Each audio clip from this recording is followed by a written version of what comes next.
Ricky Henderson, and I'm the Thanks, Emily. My name is Ricky Henderson, and I'm the Housing Programs Manager here at the city. And I just wanted to take a moment and introduce you to our housing team here that's going to be leading the rest of the workshop. First off, we've got Aubrey Godby and Emily Harris-Shears, who work on the Affordable Housing Trust Fund. And then we've got Karen Gazvoda and Kendra Lysom, who work on our grants team.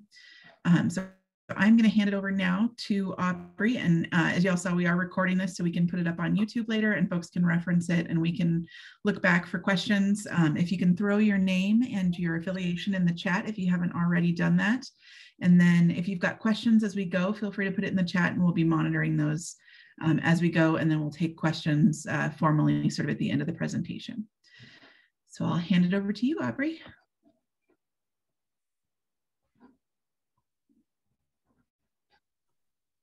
All right, thanks everyone for coming to the 2022 Unified Application Workshop. First, I'll be going over our agenda. So today in our agenda, we'll go over, am I eligible? Is my project eligible? How much can I request? And can I combine funding sources? What's expected from me if I'm funded? What does the application look like? And how will it be scored? And what's my timeline? The Community Development Block Grant and Home Investment Partnerships Program are both made available to the city on an annual basis from the federal government through the U.S. Department of Housing and Urban Development. Home and Cdbg allocations differ from year to year, but on average, the amounts listed above are what we usually get. We're excited to also include the Affordable Housing Trust Fund dollars this year, and the city has allocated approximately $1 million in funding for this program cycle. Collectively, we're calling these funds the Community Development Funding. So we'll start with home funds. These can be used to fund a wide range of activities, including building, buying, and or rehab affordable housing for rent or home ownership, or providing direct rental assistance to people with low incomes. The home program is designed to provide housing that is affordable to individuals with an income that does not exceed 80% of the area median income. If you line up every household in a region from the one making the least to the most, the household in the middle would be the median household. The U.S. Department of Housing and Urban Development uses census data to collect AMIs. In Missoula in 2021, that median household of 4 would earn $75,200.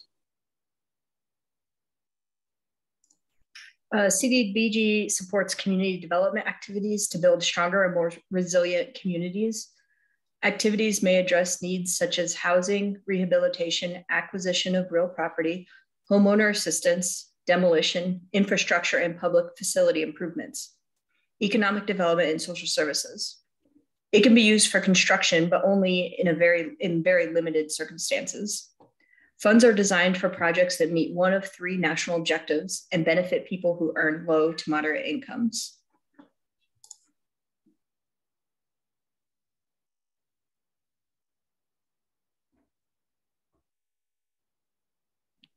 That's me.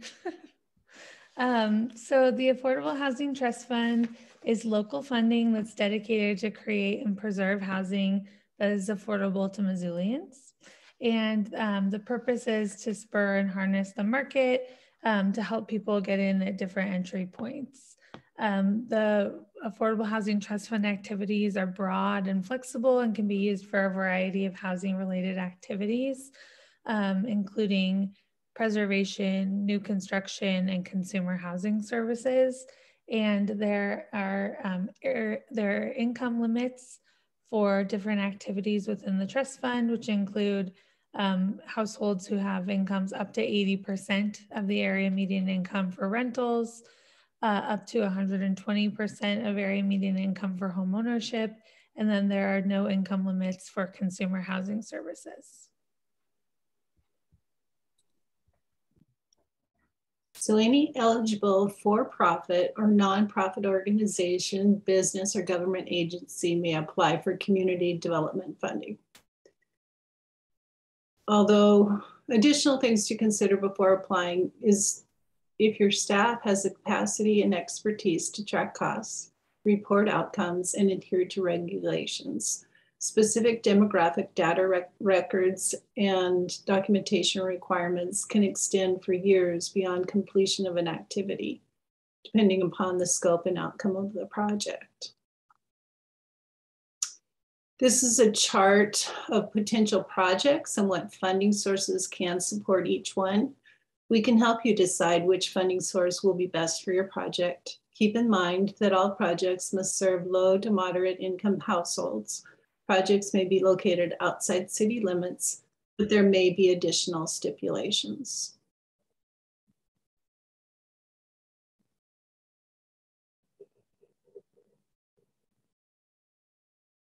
You can request the full amount of funds, but I would caution you to make sure your project requires the full amount. There will be some flexibility to award more or less than requested if the project warrants it, but a well thought out project will only ask for what is required. CD funding is intended to be gap funding. Note that Cdbg funds are larger than our annual allocation. This is due to some unspent funds from last year. You are welcome to apply for 2 or more sources at the same time. Some benefits of using the funding sources together is you can potentially do more with a project and you can stretch out our limited resources further. You must still adhere to all program rules and regulations. We talked briefly about the different program requirements, but we wanted to list out a few of the more technical day-to-day requirements. On our website, we have a regulation triggers document that is more extensive than this list. But for a complete list of requirements for each program, see the HUD exchange and the trust fund policies and procedures.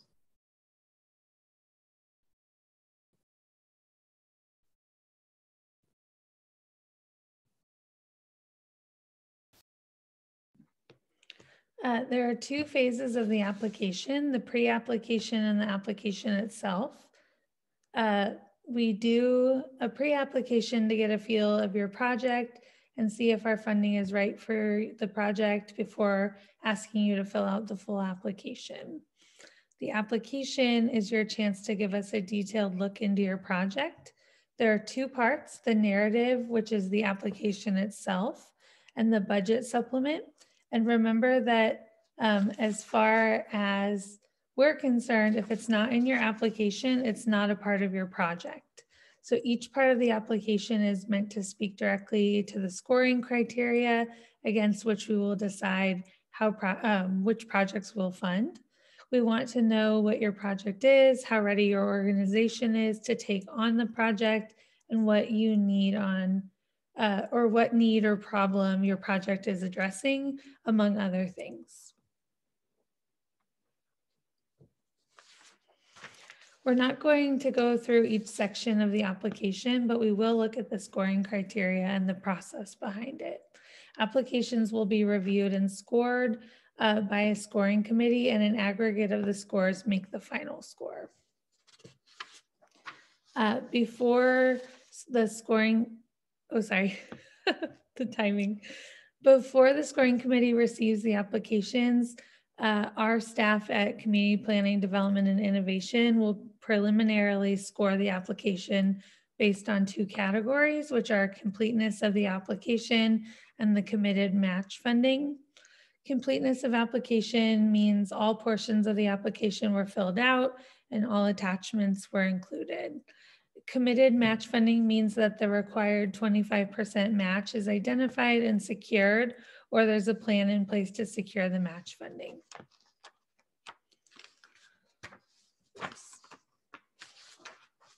In addition to the staff scoring, we'll have 3 staff bonuses,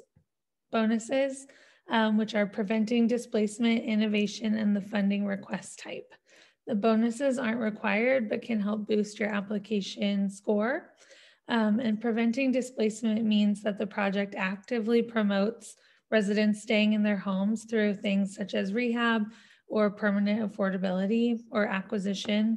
An innovative project is one that promotes diverse housing types, unique funding models, or aligns with other city goals such as climate action.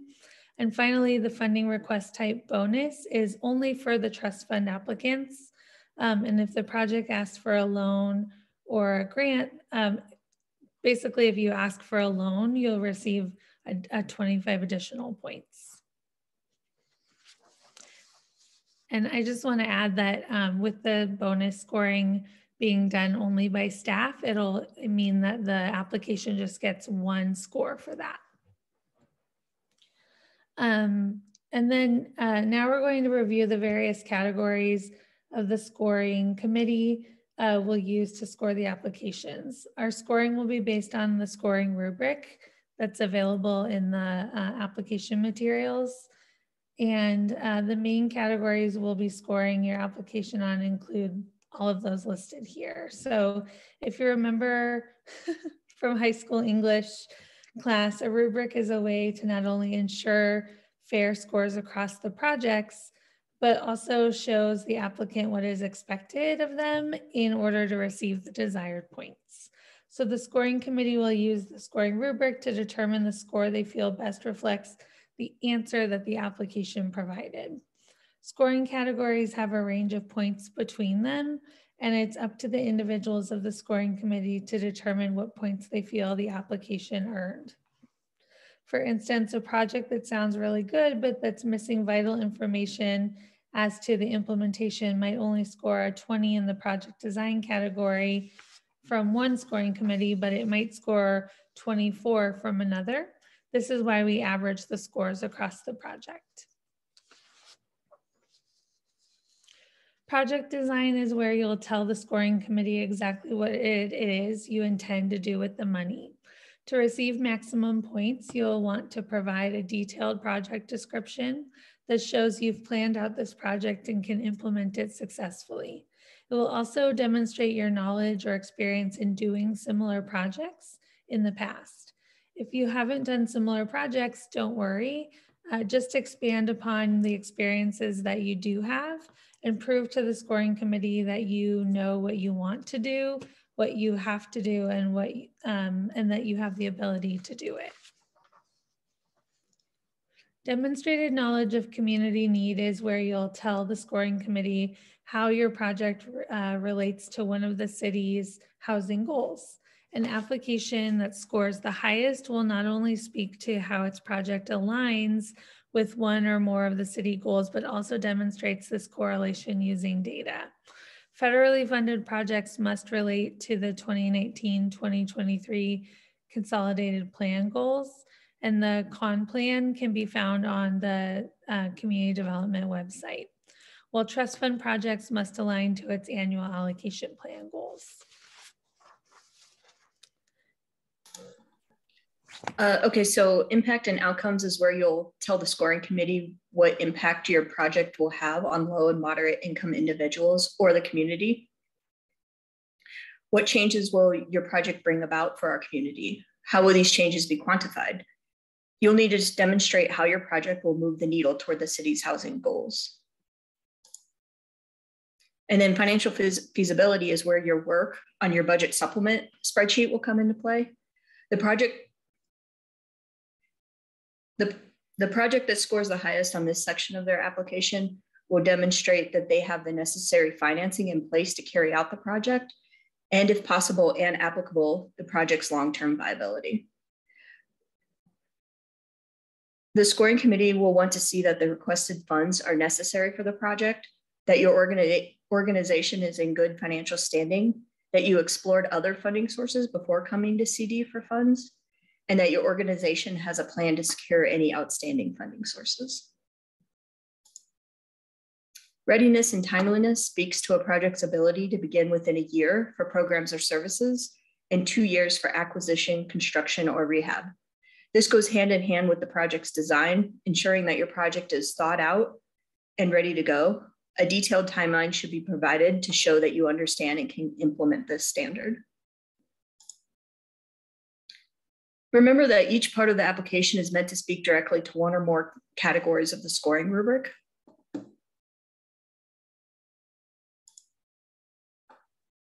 And what we're looking for in a strong application is a well-designed, detailed, rich, and ready-to-go project with clear gap funding needs that demonstrates a strong relationship to community needs based on data and research. As we've discussed, the primary objective of CD funding is the development of viable communities by the provision of decent housing, a suitable living environment, and expanding economic opportunities, principally for persons of low and moderate income, or LMI. This is achieved by ensuring that each funded activity meets at least one of the goals and priorities listed in the reports outlined here. Utilizing reports and data to support your project and its related community needs will help you score well in the community needs category. CD reserves the right to not award any funds if the proposed activity does not sufficiently address the City of Missoula's goals. Then we're going to pause here to see if you have any questions on funding. We do have a few more slides, but I'll stop sharing my screen and then we can go back to it.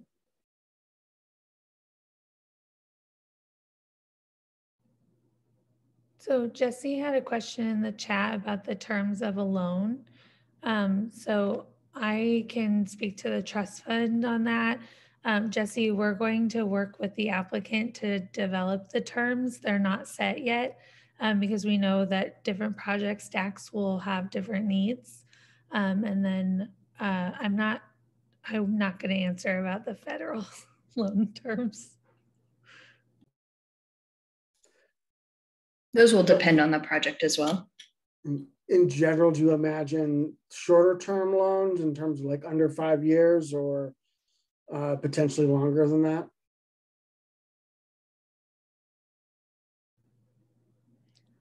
I can say for the trust fund, what we've talked to finance about is that, you know, we're open to making the terms work for the project. So I think it would really be situational based on what you need to make the rest of your stack work, if that makes sense. So I think we're open to the discussion. Okay, so they could be more than just like a shorter term bridge loan. They could potentially be longer. Okay, that's helpful.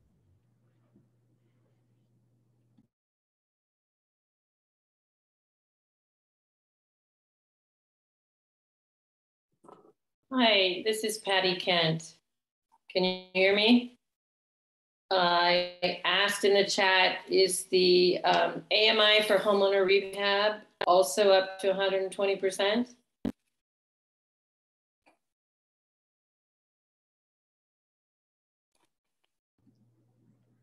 That's only with the trust fund dollars, the 120%. Yeah. Yes. 120% for homeowner activity, whether it's rehab or purchase with trust fund dollars? I'm just pulling it up 1 second. The rehab or small repair loans or rehab actually is 80% AMI. Okay. And on those small repair loans, does Davis-Bacon apply with trust fund dollars? No.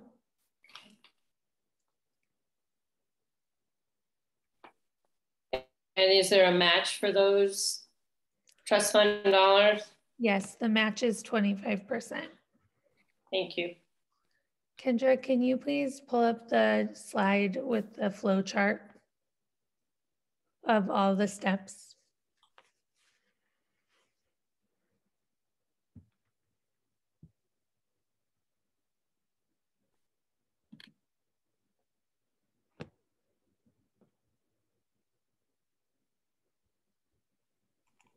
That's the one. Okay. Thank you. Appreciate that.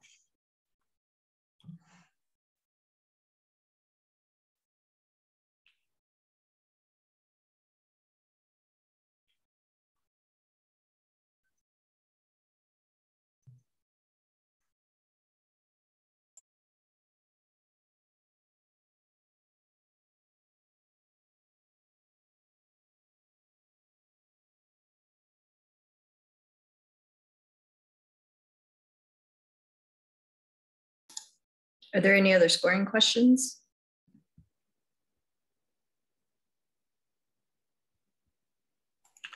This is Heather again. I think going back to kind of what Patty Kent's question was, I think a little additional clarification about for home ownership, the difference between the programs that allow for new construction versus development versus rehab. Could you go over that one more time, please?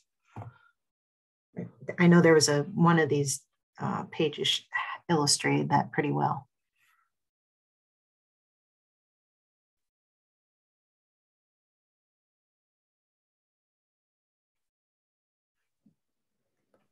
I think it's the slide right before this, right? I don't remember. Oh no, it's not that one. Yeah, I don't know. I think it goes the other way. I know what The other way. Well, I think it's slide 8. Yeah. Slide 8. This one? Yes. Yeah. Mm-hmm. So here we have the 3 categories of consumer housing, new construction, preservation. So what we don't see here is where the 120% below AMI falls.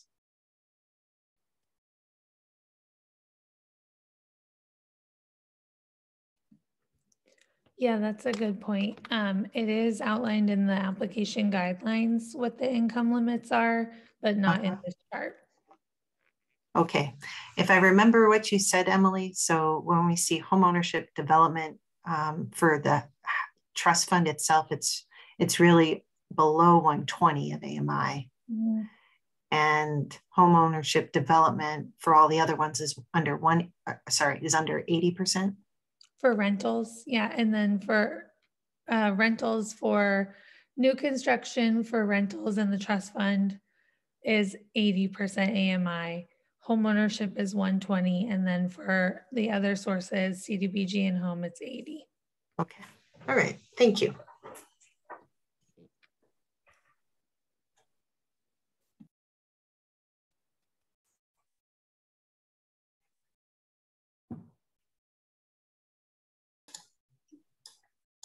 Are we ready to move on, or do you have any other questions?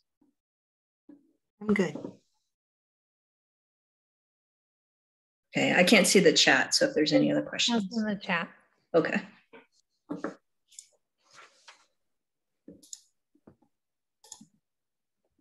All right, here's our timeline. You can take a look at that. I'll give you a few minutes.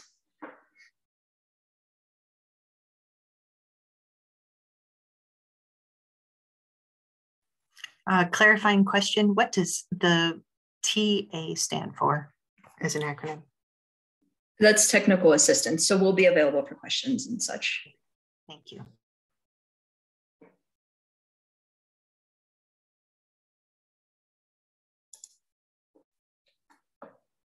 All right, CDBG, home, and the trust fund each have lanes of regulations that you must stay between, but we're here to help. So that goes back to that TA and beyond just the application. Again, you can combine sources, and don't be afraid to reach out with questions on applications or just the process itself. Just a reminder, pre-apps are due January 24th. And if your project feels like a good fit for our funding, we will invite you to fill out a full application, which is due February 22nd. And then here's our contact information, along with our CPDI website, where you can find a lot of the documents that regulation triggers, and all the application guidelines and the policies and procedures, et cetera.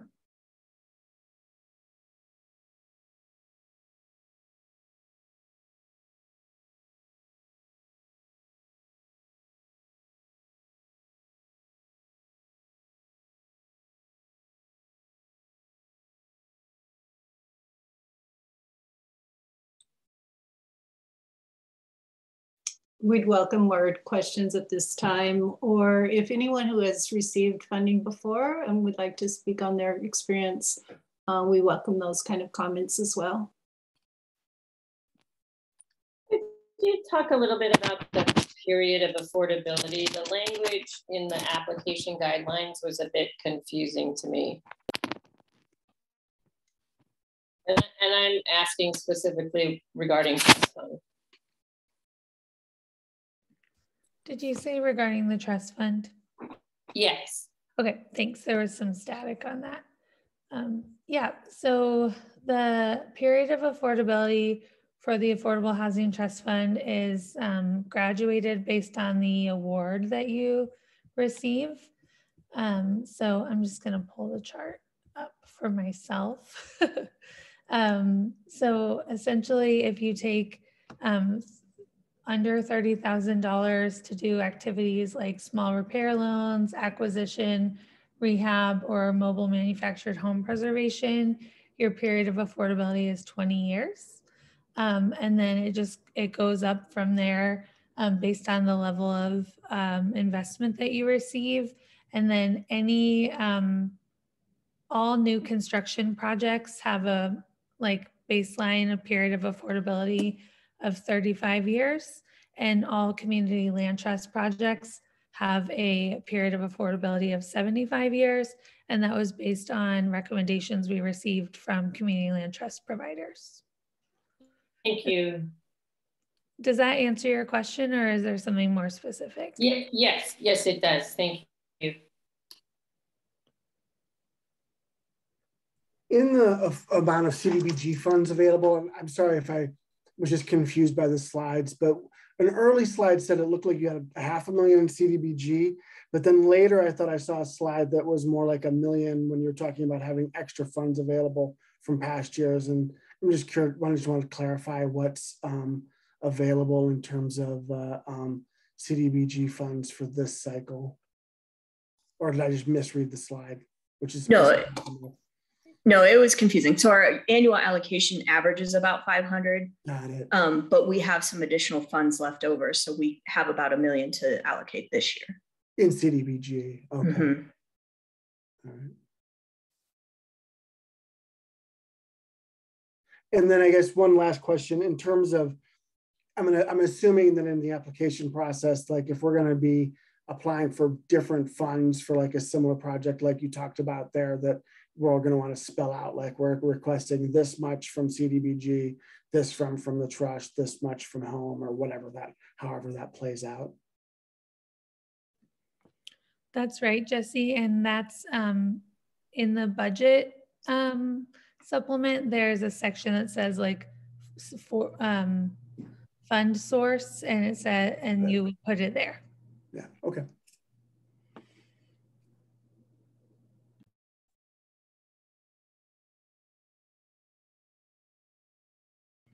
I think this is an obvious clarification, but bear with me. If you're applying for multiple projects, we do need you to do an individual application for each project. But if you're applying for multiple funding sources within one project, you could do one application for that. That's a helpful clarification. Thank you.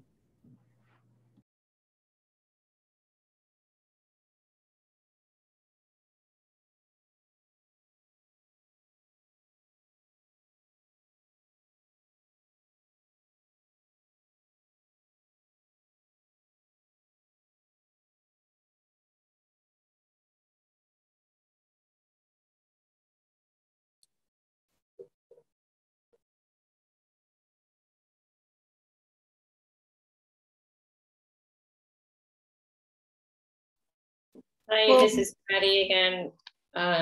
You showed a slide early on about allocations to each category as well as each funding source. Is there any flexibility in those if you were to not receive an application for the full amount allocated to rehab, housing preservation, for example? Would you shift it, or are you looking to spend exactly that amount for each category?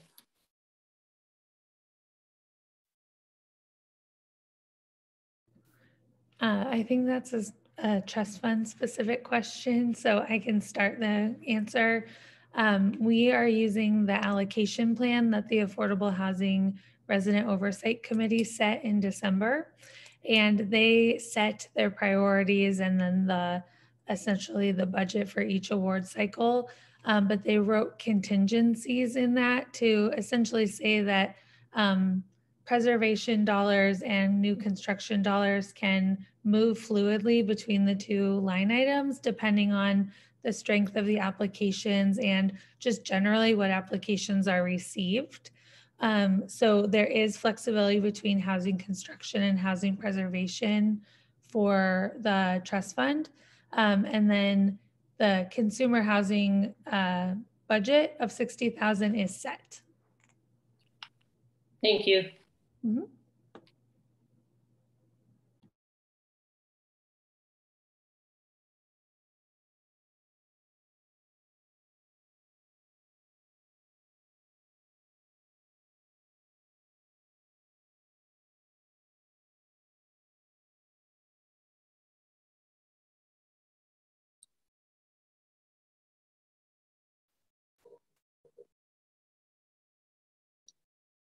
Well, we appreciate all of your time. Are there any other questions?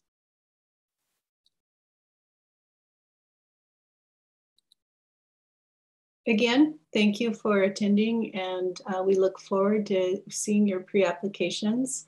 We'll also follow up with an email to all the participants in this group, and we will be getting that sent out as a follow-up for this workshop.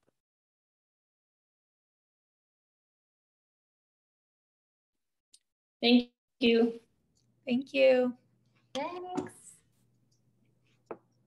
Thank you.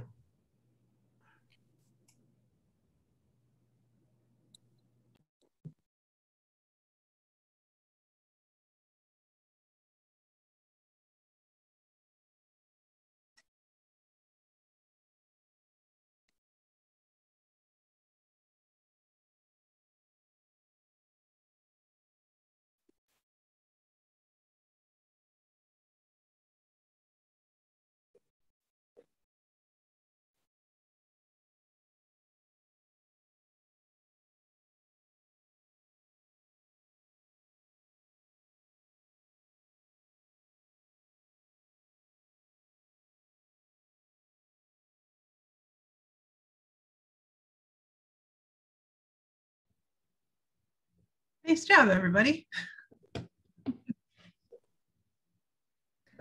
I was just trying to let me cancel the record or close the recording. Do you want to keep the debrief recorded or no? Oh, no, because we